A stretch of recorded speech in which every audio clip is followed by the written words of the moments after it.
Cloudcast Media.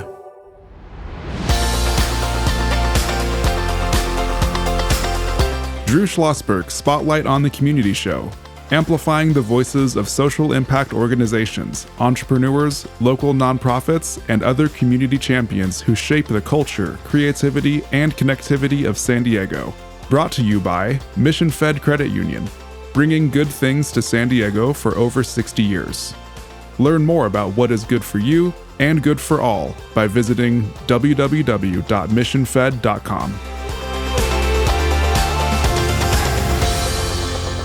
I'm Drew Schlosberg of Cloudcast Media. We're so pleased to have in the studio with us today Diana Macis, who is the Protective Services Program Manager for the County of San Diego Child and Family Wellbeing Department. How you doing, Diana? Great. Thank you for having me. Oh, we're honored to have you in the studio. How long have you been working for the county?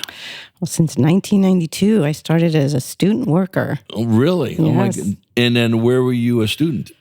I had a project. It was a project with the county that was new in assessing children for eligibility of Social Security benefits. Really? Is that right? Now, were you a student in a college here in San Diego? Yes, I went to San Diego State. Aztec for life. Yep. Very, very good. Like about 2 billion of us here that live in San Diego County. What is the mission of your program? What do you folks do? Well, Child and Family Wellbeing, I'm under the umbrella of what's called Foster and Adoptive Resource Family Services. Our team is a bunch of different programs that support resource parents. Resource parents are foster and adoptive parents. But the goal of Child and Family Wellbeing is really to help and support families and preserve families. I know we may be known differently to the community, but our goal is really to help families heal and reunify children who have been removed from their parents. Yeah, and I think that's a very good point you make. I think so many folks think, the kid's out of the family for a good reason, obviously, and the whole goal is to never have that kid come back in that family, and that's about the opposite, correct? Yes. Talk that perception. We all know perception's reality when it comes to it, but I've interviewed enough of folks that in your space to say, no, our goal is to actually heal and get this kid back where this kid should be, correct? Correct. If the situation is correct. Yes, I mean, when we walk into a situation of assessing safety of a child, we're really coming into it with the lens of how can we keep this child home safely? And obviously, if the circumstances don't mitigate that we can do that safely, right, we have to make that call. Yeah. Right. Exactly. So for a community, and I've been honored to have on the show just great folks from Promises to Kids and, Don Wells and Just in Time for Foster Youth, and go down the litany of folks that you know very, very well in this area. How do we as a whole handle the whole foster parent area? Do we do a pretty good job with it? Is it just enormous? It's tough to get the hands around? You mean in terms of supporting caregivers? Being innovative, being creative. Do we put enough money into it? All those things. Well, in terms of recruiting and creating awareness about the need, we are out in the community. We have a team that goes out, in the community. We have different milieus of how we recruit. We have a website. We have media outlets that we use to really talk about the needs and tell stories about youth who have been in care, and actually resource parents that we work with that also tell their story about their experience. Right. So define a resource parent again for our listeners. Foster adoptive parent. So they can come into this process. Back in 2017, the state changed how people can come in and be approved. And it's really one process, which helps really lessen the time of permanency for our kids in care. That was the goal of the state. Right. So when somebody comes in to be approved, they are approved to either foster if they want to or adopt. Right. Or do both. Right. Exactly. And I think there was a gentleman that was on my show that, I think you heard the episode or something like that, or maybe Elizabeth heard the episode. James Carver, I believe his name was on this aspect of it. When you deal with this, folks, there was much been written about that, they're doing fine. They're in these programs up to their 18th, and now what? 18, now what happens? Of course, that's why there's Just in Time and groups like that, hey, we're not letting you just jump off the cliff. We're going to continue that. Talk about how important that is. Yeah, so the good thing is that we do have a program called extended foster care, Right. where youth can stay in care till they're 21. And organizations like Just in Time, Promises to Kids also support those youth as they transition into adulthood. So Right. that's a one. And they do have the option to also, if they're in a resource home, they can stay there with a plan. So Right. there are options for them. Right. What got you interested in this space? Was it when you started in 1992 as doing that work when you were at state? Yes, and originally my goal was to be a teacher, and I thought, I don't know if I want to go down that road. Right. But working with kids Right. and helping families was Right. something I knew I wanted to do. And being a student worker, I got to see the big picture of the agency from a different perspective, and really, that was it. I was hooked. So how much has changed? I mean, you've been in the field for a while now, but how much has changed of how we look at foster parents or resource parents or foster kids and those who transition out? You've seen pretty much a lot of stuff over these 30 plus years, have you not? Yes. I mean, I think the biggest change has been over time is our engagement as an agency with youth and families. When I first started, for example, when I would create a case plan for a family, it was me doing it, not the family or not the youth. Now, we need them to be a partner with us in this Right. work. And same thing with our foster parents. We can't do this work in silos. And I think that's been the biggest shift, is that they have to be a part of this process and this team.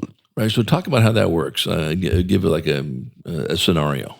Of a family, for example. So we've, let's say, removed children from their home or a child. Right. And the first thing we're doing is engaging with the parent or parents about what do they need help with? How can we support them? Tell us what it is that you feel like you need. So, for example, a lot of our removals revolve around neglect due to substance abuse. And so if substance abuse treatment is something they need, counseling, whatever that is, we want them to also tell us what it is, not me creating that plan for them. Right. We're chatting with Diana Macis. She is the Protective Services Program Manager for the County of San Diego Child and Family Wellbeing Department. I'm Drew Schlosberg. You're listening to another edition of Drew Schlosberg Spotlight on the Community Show, the nation's longest-running community podcast. We're now in our 18th year, brought to you by Mission Fed Credit Union, broadcasting from this very cool Mission Fed studio in Scripps Ranch. And Mission Fed really raising the bar for so many folks in San Diego County for more than 6 decades. So when you get in that situation and a child is removed from the family, okay, and obviously I'm sure it depends on family to family on how they react, but would you say for the most part they understand while their child is being removed? Are they resistant to them being removed, or it's all over the board? I think it's all over the board. There is a lot of probably resistance or denial Right. About the situation. I can't imagine Right. a parent, Right. So there is a mixed. From my personal experience, I saw a lot of denial about the situation and why, understanding why their kids needed to be removed. Right, exactly. But when that does happen, and you know what? Yes, I do have a fill in the blank, a substance abuse problem, or I'm too stressed, or I have an anger management problem, or whatever the case may be in that area. Then are they really willing to get that help? Because they want that kid back, do they not? Yes. I mean, I think after the initial shock Sure. of maybe the situation, Right. The situation calms down. Right. They're able to engage. Yes, I think the families I've worked with personally, yes, they've all got on board and done what they needed to do. And what is the percentage of those that were removed from the home and now things are starting to move in the right direction that come back in their home? Is that a big percentage, small percentage? No, it's over 75%. We see that's fantastic. around 75% that we see return home. And more so now in the past few years, if we are having to remove, we do look for family for them to be placed with. Right. I think that also that support can help, with that reunification, because you've got family that will be a little bit more Right. supportive in terms of just having availability for visits, let's say, or what other things. Yeah, that's a bigger percentage than I thought that would be. And of those 70 to 75% that finally get reunited, I guess that's the right word, with their family or their birth parents or whatever parents they are. I guess they can be adoptive as well in this area. How many then do you have to remove again? Does that happen a second time? This has been a while since I've looked. It was in the low 20s, that recidivism rate. That has been a target goal we've wanted to work on. What do we need to do to make sure kids don't come back? Because we know that we're adding another layer of trauma for the family. So in the past, I would say more than 10 years, we've really tried to put in more preventative services, and we continue to do that as the agency is moving in that direction. Right. And I imagine, again, like we were talking about, it's all based on the family situation. So you removed some child, and now do they get reunited? Is there a minimum they have to be removed? Do they have to be at least gone for 6 months? Can they be gone for 6 days and back in? Or there's no really limit? I mean, I had a case of a young baby who was reunified within 5 months. So typically our timeline, we're looking at 12 to 18 months. Gotcha. 18 months is the maximum legally. Right. But anywhere between, I think, closer to 12 months is probably more realistic in terms of, because we want to make sure that when we reunify, that's it. We don't want, to, again, add another layer of trauma and bring that kid back into care. Yeah, and that's so true on that. What happens after 18 months? So the case can stay open as what we call a family maintenance case, again, to continue to support the family, make sure they're connected to their support system, and have those tools so that, again, they don't find themselves in the same situation. Yeah, I think that's so cool. I'm so glad we're having this interview because and maybe I'm wrong on this. It just seems to me the perception would be people that work in your world is, no, let's keep these guys separated. This is not good. No, the idea is to bring them back. But I would imagine, am I wrong on that? That the perception would be surprised to hear what you guys are trying to do, at least in my mind? Yes, I do think so personally. Yeah. I mean, every time people know where I work, they're like, oh, you're that person, so. No, you're trying to reunite. That's what your goal is. Yes, right? yes. Is there, and as you mentioned, there's no age limit. It could be an infant like you talked about. It can be someone who's 15, I imagine, and throughout the whole spectrum in that area. Yes, yes. And a big piece of this work is the partnership between everybody. I think our foster parents are also play a huge role in helping with the reunification process. Yeah. Without question. When we come back, we're going to continue the conversation with Diana Macis. She's the Protective Services Program Manager for the County of San Diego Child and Family Wellbeing Department. I'm Drew Schlosberg of Cloudcast Media, brought to you by Mission Fed Credit Union. We will be right back. When you do your banking with Mission Fed, you get great rates on auto and home loans. That's good for you, but something good also happens for a lot of other people.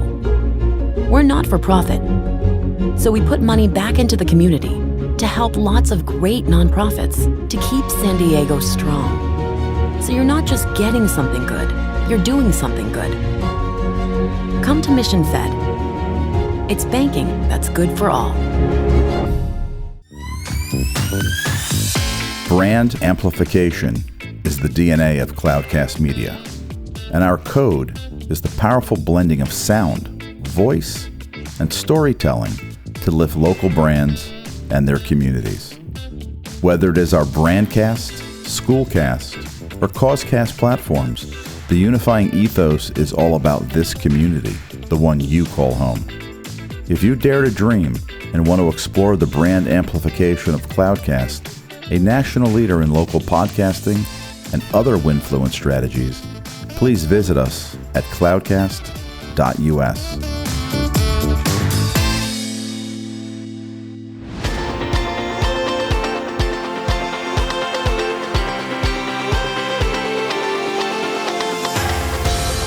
I'm Drew Schlosberg of Cloudcast Media. You're listening to another edition of Drew Schlosberg Spotlight on the Community Show, the nation's longest-running community podcast, now in our 18th year, brought to you by Mission Fed Credit Union, just doing wonderful things in our community for more than 6 decades. Honored to have in the studio with us today, Diana Macis, Protective Services Program Manager for the County of San Diego Child and Family Wellbeing Department. With the role that you have, obviously you have a lot of touch points with organizations. We talked about promises to kids, just in time for foster youth. Do you work with Home Start at all? Those folks, San Diego Center for Children. We did work a lot with San Diego Center for Children. Homestart, I mean, that's a organization that a lot of our foster parents directly work with when they're taking care of kids, and we refer families to, yes. Right, exactly. How close is your network where you guys are all, the ultimate goal is let's get this kid back in a healthy family environment, the one they came from, correct? Yes. I mean, initially, one of the things that happens when children are removed is a meeting to bring the team together and to make sure that whoever we need to be connected with to support this family and this youth are at the table. Right. So when you find out that there may be this challenge with this family and the kids in their family, are you hearing this from the schools? Are you hearing it from social services agencies? Are you hearing it on an anonymous tip line? All of the above? All of the above. Yeah. Is there one more so than the others where you're finding out and hearing from? I mean, when I see them come through, I see a lot from the schools. Right. Certain people are mandated reporters, so doctors, nurses, teachers. Mm-hmm. My daughter knows all that. So well, right, exactly. And so then, what's the next step? So you're hearing this. Do you go visit the family, or do you work with the agency that first contacted you? How's that work? So we have a hotline, right. And the workers at the hotline determine, based on the information they're receiving, whether it rises to the legal standard that we investigate. So that's the first thing that happens. Right. Once they determine that, then they will send out workers to investigate. Right. I know it's not a fair question because you could be talking about this for 17 hours, but talk about, you have any really cool stories that really come to mind that really warms your heart? I know you have a ton of them. Oh, gosh, yeah. Where do I extract that from? I mean, I have... you mentioned this one about a 5-month-old baby. The 5-month-old baby, yes, the reunification story, yeah. So the parents were immediately very, very engaged. And I think one of the things that really helped in this situation was Grandma and Grandpa. Sure. They really supported the parents and helped them. And really, it's not only supporting by visits, monetary things, whatever. It's really that emotional support that, yes, you can do this. And they worked very hard, went to classes, did what they needed to do. And it really was a family effort for the reunification. It was a really nice reunification. Right. So I imagine this is probably true for a lot of groups that work in your space. Some of the challenges today are really finding homes that are willing to take these things on. Is that because of, economics? Is it just because they're up to their eyeballs and their other stuff they're doing? Talk about that. Yeah, that's a great question. I mean, I think it's a multitude of things. I think that understanding the complexities of trauma and what that looks like for kids, there's no cookie cutter approach to the work. And that's, I think, the challenge. People come in with the intent of wanting to give back, may not realize that it is hard to parent a child with trauma. They may have experienced parenting, but what I always say is this is a different kind of parenting. We do offer trainings, supports. We have mentors for our foster parents, a multitude of resources. I think we've seen a higher acuity of youth in the past few years in terms of mental health issues. So I think it's a combination of a lot of different things. Yeah, a lot of our frequent guests or guests in general, but especially frequently, have been in the mental health space that have come on the Spotlight show. We know it's at epidemic proportions. You guys know that better than anybody. Mm-hmm. So is our good friend, Dr. Moises Barone, who just came on, the CEO of San Diego Center for Children. And it just seems to grow exponentially in this area. And there's, reasons for social media, pick a topic, lack of mental health professionals in that area. Not that people, want to do that, but there's such a shortage. You guys know this better than anybody, and that causes really serious gaps on the help they need on this thing here. So I think one of the things we always love to talk about is what can we do to support agencies like yours and programs like yours that is so critical? What can we do? I think talking about it, sharing information, sharing stories about how important this work is, and really hearing from also our foster parents that have done this work for a long time, how gratifying it is. Like that you're making a difference. It sounds like a cliche, but it really is so true that you're giving back in a way that I don't think anybody else, in terms of affecting somebody's life, could. I always say this work is the hardest work. They always say, oh, I don't want to be a social worker. I say, well, I don't think I could be a foster parent because it's every day caring for these children, nurturing them, loving them, making sure they have what they need, not only, again, food, clothing, and shelter, but emotionally. And I think that's super important. It's interesting you bring that up. One of the things, a common refrain, and I really give Don Wells a lot of credit for this. Don and I knew each other when we were both in the media. He was at 10 News, and I was at the Union Tribune for many, many years. But when he started, running Just in Time, it's all about trust. And these kids have been let down by adults for 75 different reasons. You know this. I was preaching to the congregation on this aspect. And it's not easy to gain that trust. They've been let down 4 billion times. And why would I trust you when these 85 people continue to have lied to me and all that? Talk about how important that is when you are working with people that want to get in this space.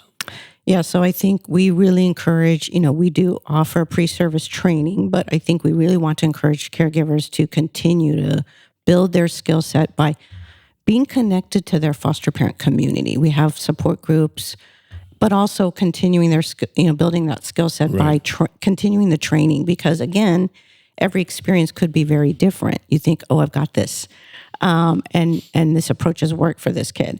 But then I've got another kid coming to the home, or even the sibling, and it's different. I've got to really be in tune to what that child needs. Yeah, you got to meet them where they are. None of this stuff is really new. We've been knowing this, or people are walking upright, I guess. Just that the focus on it now is so critical. And you get something that's really important. When you change that one child's life around, now you've changed the parents that the person is back to, and their family, and the siblings. And it's not just that one person, it's a whole family on this aspect. And listen, doing that work is just huge. I can't even begin to imagine what these folks are going for. Hey, I know I got an issue. One, you got to recognize you have an issue. That's why the kid's not going to be in your family. But once you do, how do I get this kid back? And now that I got him back, my life has changed. I will not make that mistake again, or hopefully I will not make that mistake again. Is that correct? Yeah.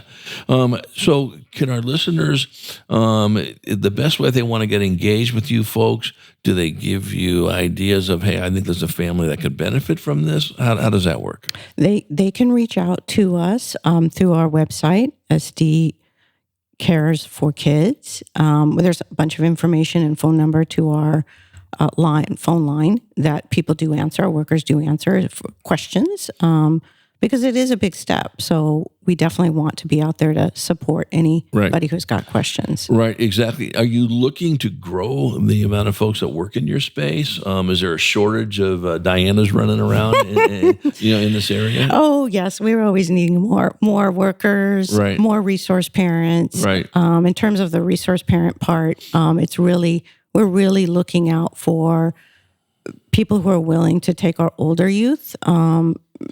People think, oh, teenagers, that's a tough age, but very critical age. Right. Sibling groups, we definitely need families for sibling groups. Even two siblings sometimes can be hard to place. And we know that by not placing siblings together, we're adding another layer of trauma.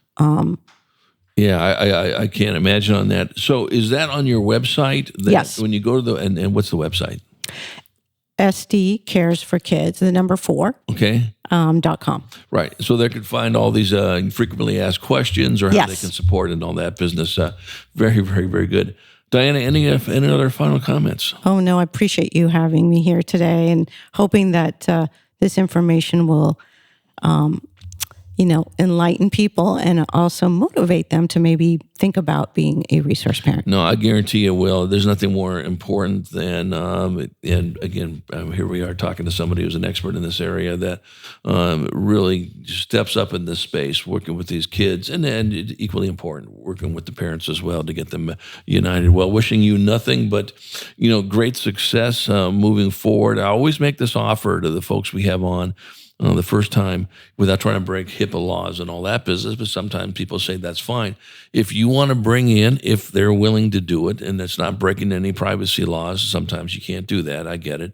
You're more than welcome to bring in someone who's benefited from those services on this. And we've had people that have come in that have agreed they've had substance abuse issues, and now they worked with fill-in-the-blank group, and they're proud to tell their story because now they've changed. Keep that in mind. Great. Yeah, we would probably we've worked with some families that are willing to share their story. So yes, let's do that. Have Elizabeth reach out to me, and then we'll get you back on with some of those families. Great. When you hear from them, yes, obviously they can hear from me, which means nothing. Exactly. Hearing from you means a lot. Me too. No. Trust me. Yeah, 10 times more than me. But now here's the family that this stuff really works. So I encourage any other family that's in that area. Diana, just wishing you great success. I look forward to having you come back on. Great. I look forward to it as well. Thank you so much. My pleasure. Diana Macis. She is the Protective Services Program Manager for the County of San Diego Child and Family Well-Being Department. I'm Drew Schlosberg, as you've been listening to another edition of Drew Schlosberg Spotlight on the Community Show, the nation's longest-running community podcast. We're now in our 18th year, brought to you by Mission Fed Credit Union, doing great things in our region now for more than 6 decades. We hope you enjoyed the show. You've been listening to an episode of Drew Schlosberg's Spotlight on the Community Show, amplifying the voices of social impact organizations, entrepreneurs, local nonprofits, and other community champions who shape the culture, creativity, and connectivity of San Diego community. Brought to you by Mission Fed Credit Union, bringing good things to San Diego for over 60 years. Learn more about what is good for you and good for all by visiting www.missionfed.com.